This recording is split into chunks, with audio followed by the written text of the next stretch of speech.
Pois seguimos agora, volvemos a cruzar o Atlántico e volvemos ata Brasil para escoitar o relatorio de João Paulo Martín dos Santos, que nos vai falar de mandalas matemáticas.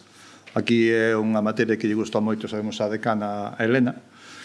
En este caso é unha leitura das padronaxes e cores das cerámicas de Sargadelos. Olá, meu nome é João Paulo. Primeiramente, gostaria de agradecer pela atenção. Essa palestra, nós vamos falar sobre mandalas matemáticas, uma releitura das padronagens e cores das cerâmicas de Sargadelos. É um trabalho em conjunto entre duas áreas, que é a área de matemática e a área de ensino de línguas. É um tema que vem nos direcionando há algum tempo, vem capturando o nosso interesse há algum tempo. É um tema multidisciplinar. Essa é a nossa ideia de apresentação, que nós gostaríamos de falar ao longo desses minutos. Uma breve contextualização, o que são as mandalas, né? Essas mandalas com motivos, que é o nome que a gente deu em particular para esta palestra. A restrição dos motivos, que é essa questão de restringir as mandalas e cores motivadas, as figuras e cores motivadas pelas cerâmicas de uma certa região, em particular da Espanha.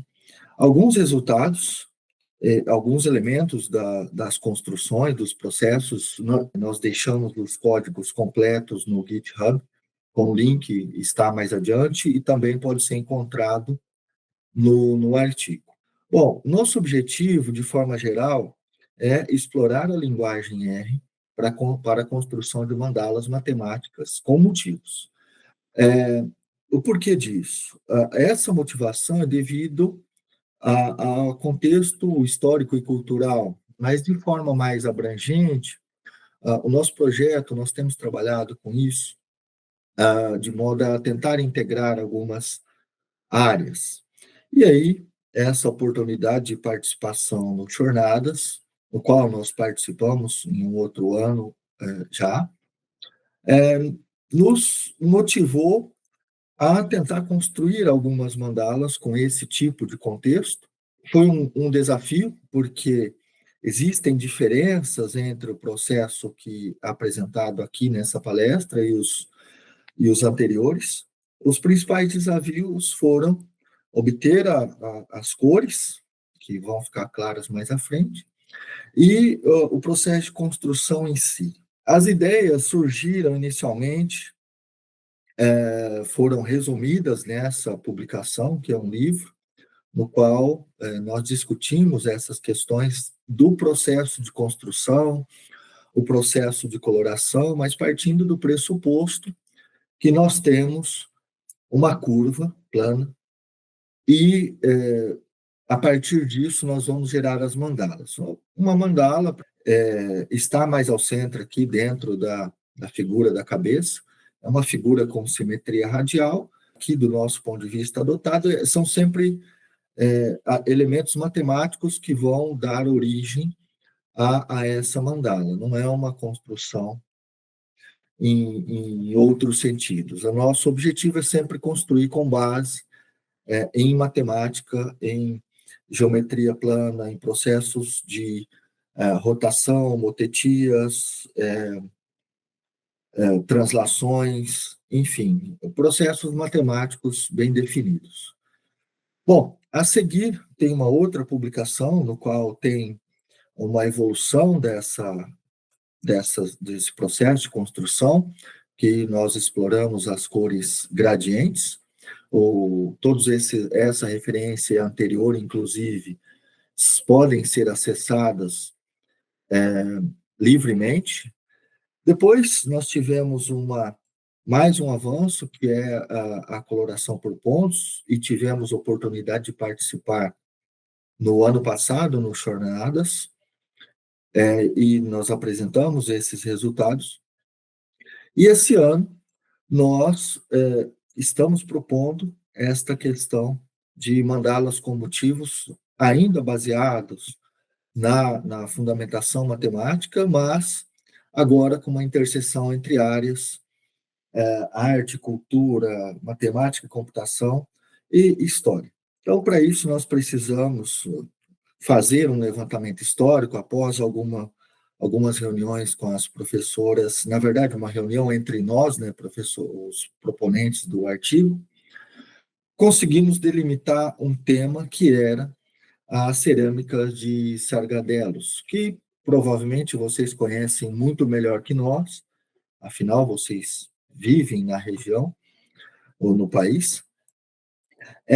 E a nossa proposta a partir desse levantamento histórico, nós fomos ver cores, formas que pudessem nos direcionar nesse processo de criação.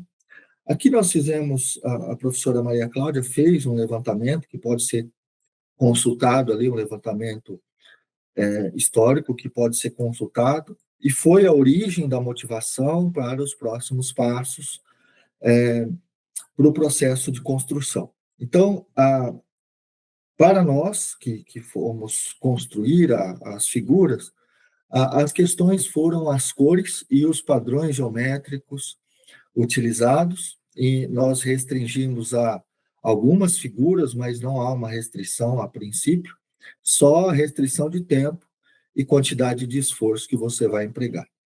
Aqui estão algumas amostras de cores, algumas amostras de cerâmicas, na verdade, do qual nós extraímos as cores. As cores foram extraídas utilizando o visualizador de imagens, e aí vai e captura a cor. Então, nesse caso aqui, as cores capturadas foram essa paleta. Aqui já está a conversão para o R. A segunda figura nos deu essa paleta de cores, e a terceira figura essa paleta. E a partir dessa paleta nós fomos buscar algumas formas. E aqui tem uma amostra de formas que nós utilizamos, em específico, restringimos algumas formas. O processo pode ser expandido para outras formas. Bom, aqui tem um resultado. Então, veja que nós temos seis formas iniciais, que são o que nós chamamos amostras de artes utilizadas. E aqui a nossa releitura, né, das figuras.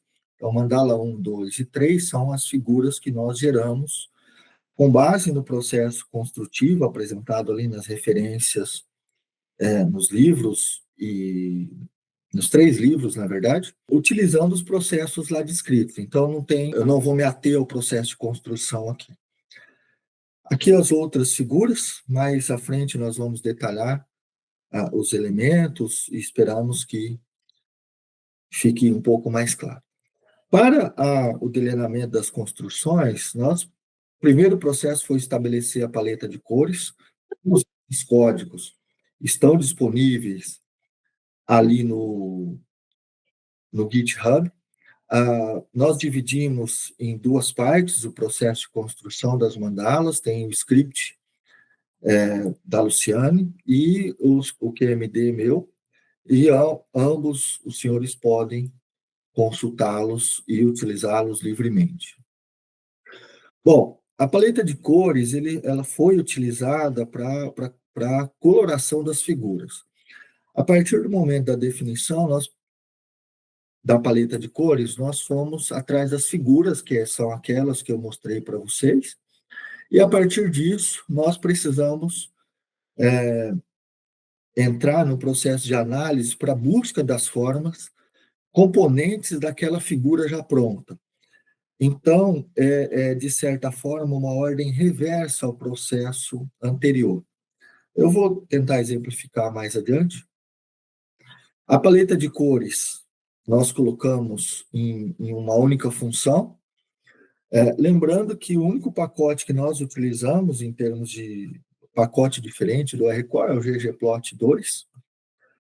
A paleta de cores, nós definimos uma proporção para cada cor, utilizada no conjunto de cores extraídas. Então, chamamos base 1, base 2 e 3, e depois utilizamos essa paleta para gerar as cores de uma figura que nós estávamos em construção.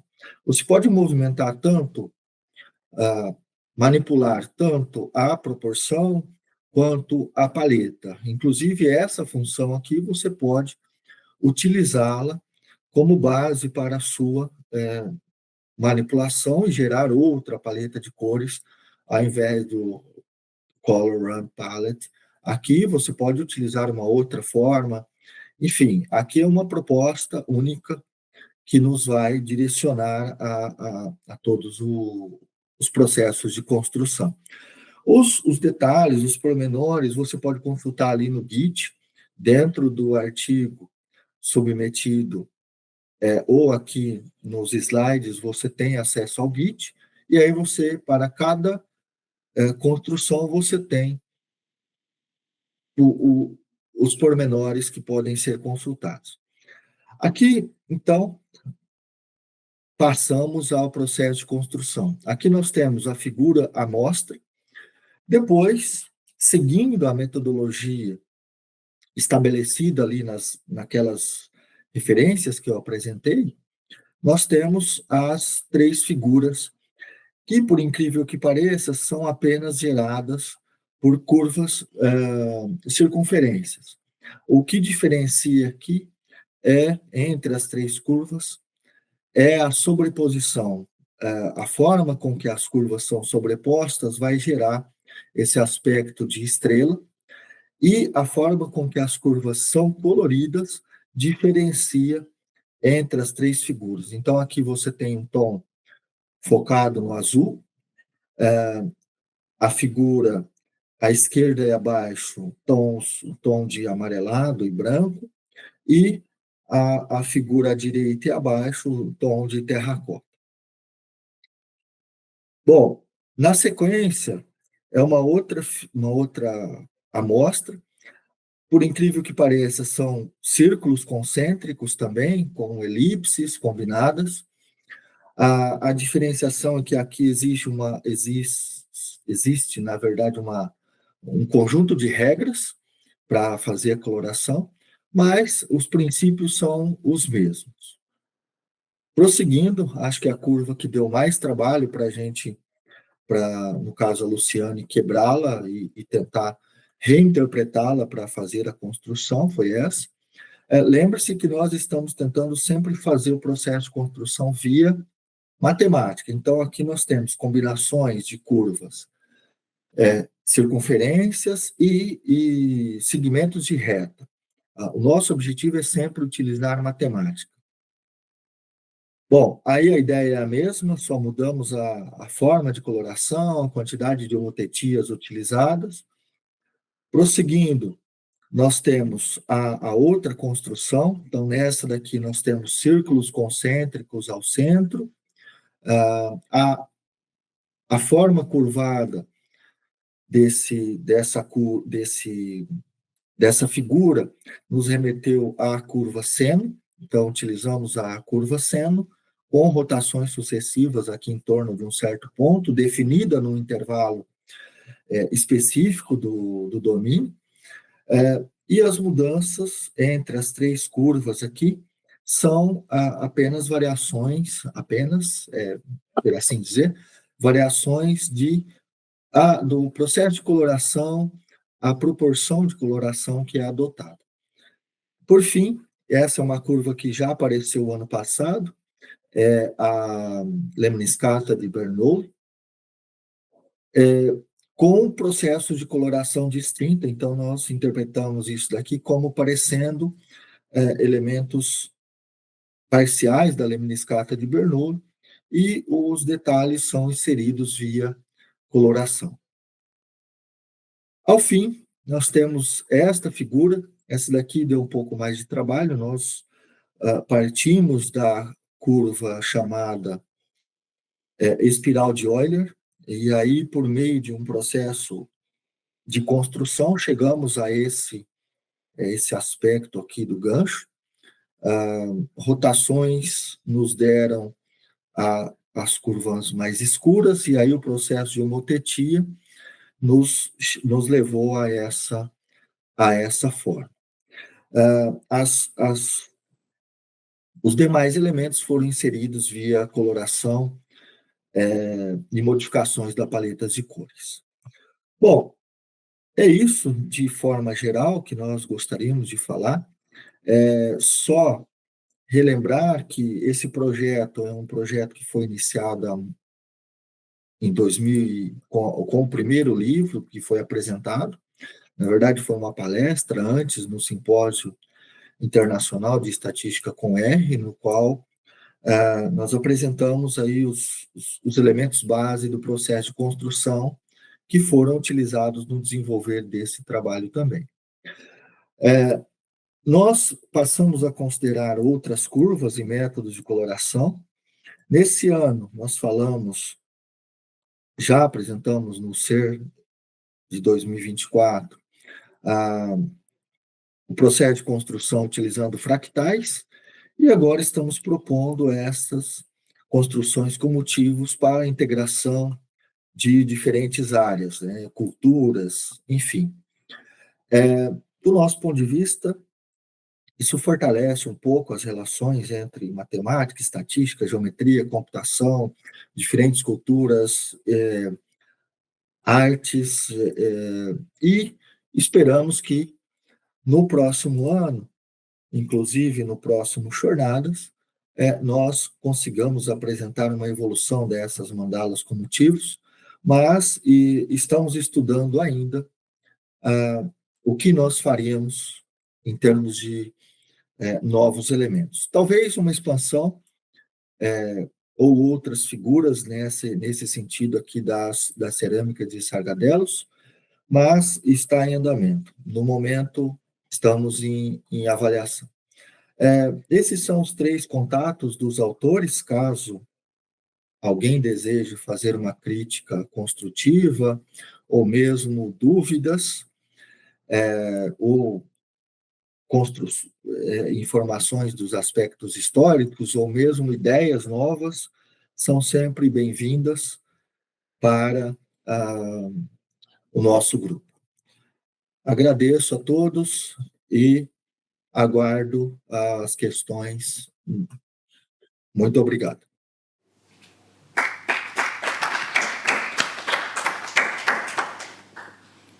Obrigado, Joao. Parabéns pola palestra, saúdos dende a Galiza. Vou ver se hai algunha cuestión, algunha pregunta dende o público da sala.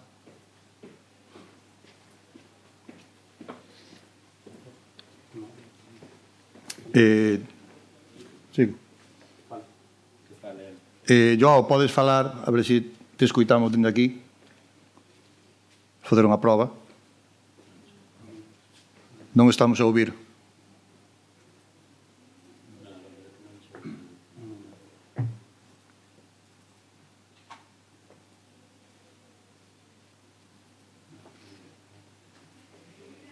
Agardamos un bocadiño a ver se... Podes dicir que saia e volva a entrar? Que non está... Sí, Joao, dime aquí se podes desconectar, desligar e volver a conectar co link.